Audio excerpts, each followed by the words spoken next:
चलिए सभी को नमस्कार। आज हम लोग देखते हैं सेट नंबर 3। कल के वीडियो में हम लोग देखे थे सेट नंबर 2, परसों के वीडियो में देखे थे सेट नंबर 1। तो सेट नंबर 1 तथा सेट नंबर 2 से आप लोग काफ़ी ज़्यादा क्वेश्चन अटेम्प्ट किए थे और काफ़ी ज़्यादा अधिक मात्रा में आप लोग को लाभ पहुंचा होगा, काफ़ी ज़्यादा प्रॉफिट हुआ होगा। चलिए सेट नंबर 3 में देखते हैं। इसमें भी कुल मिलाकर टोटल आपको 20 क्वेश्चन है। इसमें हम देखते हैं ये भी बायोलॉजी का ही है और यह बिहार बोर्ड में भी ये काफ़ी ज़्यादा ये जो क्वेश्चन सेट किया गया है ये भी काफ़ी ज़्यादा एग्जाम के दृष्टिकोण से काफ़ी ज़्यादा महत्वपूर्ण क्वेश्चन है जो कि आपको ऑब्जेक्टिव क्वेश्चन में मदद करेंगे। तो चलिए अपने क्वेश्चन की तरफ हम लोग चलते हैं।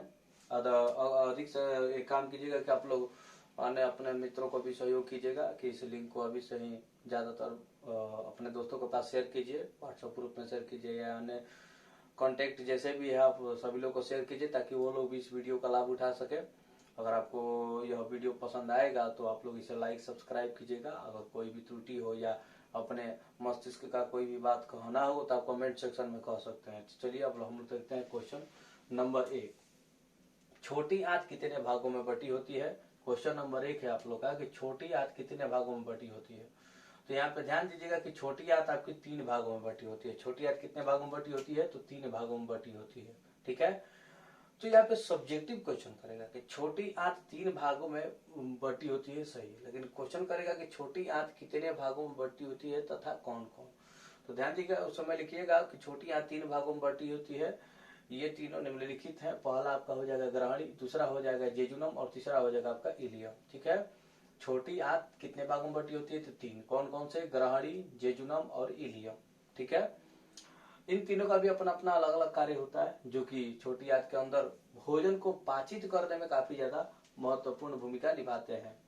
अंत में आपका भोजन पूर्ण रूप से जाके पच जाता है कहाँ पे? इलियम में जाके। क्वेश्चन नंबर 2 की तरफ हम लोग देखते हैं। जो यकृत का वजन होता है वो कितना होता है? हम लोग को पता है कि मानव शरीर की सबसे बड़ी ग्रंथि कौन है? तो वह है आपका यकृत। तो यकृत का वजन कितना होता है? तो इसका वजन होता है 1.5 किलो। कितना होता है? 1.5 किलो, यानी कि 1.5 kg होता है। कितना होता है? 1.5 kg होता है। क्वेश्चन नंबर 3 है आपका कि पीत का रंग कैसा होता है? पीत का रंग कैसा होता है? तो ध्यान रखिएगा कि पीत का रंग हरा होता है। ठीक है, अगला क्वेश्चन है अग्नाशय। अग्नाशय का रंग कैसा होता है? ठीक है, तो यह अग्नाशय भी हमारे शरीर का एक बहुत ही अभिन्न अंग है जो कि महत्वपूर्ण अंग है। इसका रंग कैसा होता है? तो पीला होता है। यह आमाशय के जस्ट बगल में ही रहती है। आमाशय के जस्ट बगल में दाहिने साइड में रहती है, जिसका रंग कैसा होता है? पीला होता है। आप बॉडी को कभी स्ट्रक्चर किए होंगे या बॉडी को कभी देखे होंगे, मानव कंकाल या फोटो वोटो में देखे होंगे, तो उसमें जो पीला वाला भाग होता है हमारे अग्नाशय के बगल में, तो ध्यान रखिएगा वह अग्नाशय का होता है। किसका होता है? अग्नाशय का होता है। अगला हम लोग देखते हैं क्वेश्चन, जो नेक्स्ट क्वेश्चन हमारा 5 नंबर, कि ट्रिप्सिन नामक एंजाइम जो है, ट्रिप्सिन नामक एंजाइम जो है वो कहाँ पाई जाती है? हमारे शरीर में ट्रिप्सिन नामक जो एंजाइम होती है वो कहाँ बनती है या कहाँ पाई जाती है? तो ध्यान रखिएगा अग्नाशय में पाई जाती है। कहाँ पे पाई जाती है? तो अग्नाशय में पाई जाती है और यहीं पे बनती है। अगला क्वेश्चन है क्वेश्चन नंबर 6 की एमाइलेज एंजाइम कहाँ पाया जाता है? जिस प्रकार से ट्रिप्सिन एंजाइम कहाँ पाया जाता है हमारे शरीर के अंग में, उसी प्रकार से एमाइलेज जो एंजाइम है वो कहाँ पाया जाता है? तो ध्यान रखिएगा कि यह अग्नाशय में पाया जाता है। कहाँ पाया जाता है? ये भी अग्नाशय में ही पाया जाता है। उसके बाद नेक्स्ट क्वेश्चन है आपका क्वेश्चन नंबर 7 की लाइपेज जो नामक एंजाइम है यह कहाँ बनता है या कहाँ पाया जाता है? तो ध्यान रखिएगा कि ये भी आपको अग्नाशय में पाया जाता है या बनता है। क्वेश्चन नंबर 8 है आपका कि न्यूक्लियोलस नामक एंजाइम कहाँ पाया जाता है? तो ये भी आपको अग्नाशय में ही पाया जाता है। ये भी कहाँ पाया जाता है? अग्नाशय में ही पाया जाता है। क्वेश्चन नंबर आपका 9 है कि बड़ी आंत कितने भागों में बटी होती है? जिस प्रकार से छोटी आंत को हम बताए थे उसी प्रकार से बड़ी आंत को भी यहाँ पे समझिए। बड़ी आंत कितने भागों में बटी होती है? तो ये 2 भागों में बटी होती है।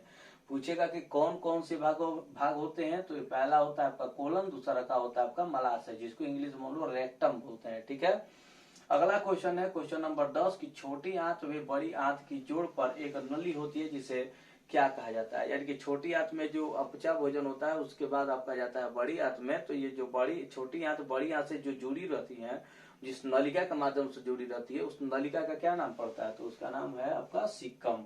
यानी कि छोटी आंत व बड़ी आंत की जोड़ पर एक नली होती है जिसे क्या कहते हैं? तो सीकम कहते हैं। क्वेश्चन नंबर आपका 11 है कि कोलन कितने भागों में बटा होता है? तो बड़ी आंत में जो यह कोलन पाया जाता है, बड़ी आंत में जो कोलन पाया जाता है वो कितने भागों में बटा होता है? तो ध्यान रखिएगा, कोलन कितने भागों में बटा होता है? तो 3 भागों में बटा होता है। ये कौन कौन से भाग हैं? तो आपका आ जाता है पहला उपरिगामी कोलन, जिसको हम लोग असेंडिंग कोलन बोलते हैं इंग्लिश में। और बी नंबर है आपका अधोगामी कोलन, जिसको हम लोग ट्रांसवर्स कोलन कहते हैं। और आपका तीसरा आता है मलद्वार, जिसको हम लोग एनोस बोलते हैं। अगला क्वेश्चन नंबर आपका नेक्स्ट है 12। मानव शरीर की सबसे छोटी रक्तवाहिनी कौन है? जो कि रक्त परिसंचरण कार्य में मदद करती है, उसमें सबसे छोटी रक्तवाहिनी कौन है? तो याद रखिएगा वायना के हो। मानव शरीर में वायना का सबसे छोटी रक्तवाहिनी है। अगला हम लोग क्वेश्चन देखते हैं, क्वेश्चन नंबर 13। नेक्स्ट क्वेश्चन हमारा 13 है। 13 नंबर क्वेश्चन कह रहा है कि क्लोरोफिल में कौन सा तत्व पाया जाता है? देखिए, पेड़ पौधों में जो क्लोरोफिल होते हैं पत्तियों के अंदर होते हैं। तो पत्तियों के अंदर ये भी प्रश्न बन सकता है कि पत्तियों के अंदर कौन सा तत्व पाया जाता है। और यहाँ पे भी क्वेश्चन है आपका क्लोरोफिल के अंदर कौन सा तत्व पाया जाता है। तो क्लोरोफिल जो होता है वो तो पत्ती के ही अंदर पाया जाता है। तो यहाँ पे स्वाभाविक सा है कि प्रश्न अपन बनाया है कि क्लोरोफिल में कौन सा तत्व पाया जाता है। तो मैग्नीशियम तत्व पाया जाता है। वहीं पूछ देगा कि यह पत्तियों में कौन सा तत्व पाया जाता है, तो ये भी ध्यान रखिएगा कि ये भी मैग्नीशियम ही पाया जाता है। ठीक है, नेक्स्ट क्वेश्चन 14 नंबर देखते हैं कि लार में, जो हमारे मुख गुहा में लार होते हैं, उनमें कौन सा एंजाइम पाया जाता है? यानी कि लार में कौन सा एंजाइम पाया जाता है? तो ध्यान रखिएगा, टायलिन नामक एंजाइम पाया जाता है। कौन सा एंजाइम पाया जाता है? टायलिन नामक एंजाइम पाया जाता है। नेक्स्ट क्वेश्चन 15 नंबर है कि श्वसन की क्रिया द्वारा किसका निर्माण होता है? जो हम सांस लेते हैं तो हमारे शरीर के अंदर गया तो किस चीज का निर्माण हो रहा है? तो ऊर्जा का निर्माण हो रहा है, या ऊर्जा का निर्माण हो रहा है, जिसके चलते हम लोग चल रहे हैं, घूम रहे हैं, फिर रहे हैं, बोल रहे हैं, चल रहे हैं। जो भी चीज क्रियाएं हम लोग जीवन दिन भर करते हैं, तो ये सब क्रियाएं कहीं ना कहीं श्वसन के ही माध्यम से होती है, जो कि हमारे द्वारा किए गए भोजन को वह ऊर्जा के रूप में कन्वर्ट करती है। क्वेश्चन नंबर आपका 16 है कि एक स्वस्थ मनुष्य में प्रकुचन और अनुशिथिलन दाब कितना होता है? तो ध्यान रखिएगा 120 से 80 के बीच में होता है, या 120 से 80 होता है। क्वेश्चन नंबर आपका 17 है कि तंत्रिका तंतु की उत्पत्ति किस प्राथमिक ऊतक से होती है? तो तंत्रिका तंतु होती है उसकी उत्पत्ति किस प्राथमिक ऊतक द्वारा होती है? तो ध्यान रखिएगा एंडोडर्म। कौन सी? एंडोडर्म। अगला क्वेश्चन है क्वेश्चन नंबर 18 कि पौधों में जल का वहन कौन करता है? यानी कि पौधों में जल का वहन कौन करता है? ऊपर से नीचे से ऊपर की तरफ जल कौन लेके जाता है? जड़ से पत्तियों तक या पेड़ पौधों के अंतिम पुली तक पानी कौन लेकर जाता है? जल कौन लेकर जाता है? तो ध्यान रखिएगा जाइलम लेकर जाता है। और पौधों में खाद्य पदार्थ का परिवहन कौन करता है? तो ध्यान रखिएगा फ्लोएम करता है। पौधों में जल का परिवहन कौन करता है? तो जाइलम करता है। पौधों में खाद्य पदार्थ का परिवहन कौन करता है? तो आपका फ्लोएम करता है। अगला क्वेश्चन नंबर आपका 19 है कि कोशिका झिल्ली किस प्रकार की झिल्ली है? जो कोशिका के चारों तरफ एक, ये आप समझ लीजिए कि ये जो आपका हो गया कोशिका, ये आपका हो गया केंद्रक। तो जो यह कोशिका है वह किस चीज से ढकी रहती है? तो ये कोशिका झिल्ली से ढकी रहती है। तो वही पूछ रहा है कि कोशिका झिल्ली किस प्रकार की झिल्ली है? जो यह झिल्ली आपको दिखाई दे रहा है वो कैसी झिल्ली है, किस प्रकार की झिल्ली है, कैसे प्रोटेक्ट करती है? तो यह किस प्रकार की झिल्ली है? तो अर्धपारगम्य झिल्ली है। कैसी है? तो अर्धपारगम्य झिल्ली है। कोशिका झिल्ली किस प्रकार की झिल्ली है? तो अर्धपारगम्य झिल्ली है। अगला क्वेश्चन आपका क्वेश्चन नंबर 20 की ईस्ट यानी कि अमीबा किस वर्ग में आता है? क्लास 9 में आप लोग पढ़े होंगे वर्ग के बारे में, जीव जंतुओं के वर्ग को बांटा गया था उसमें, जिसमें आपका मोनेरा था, प्रोटिस्टा था। ये इस वर्ग में पूछ रहा है कि जो ईस्ट है वो किस वर्ग में आता है? तो यह आपका कवक वर्ग में आता है।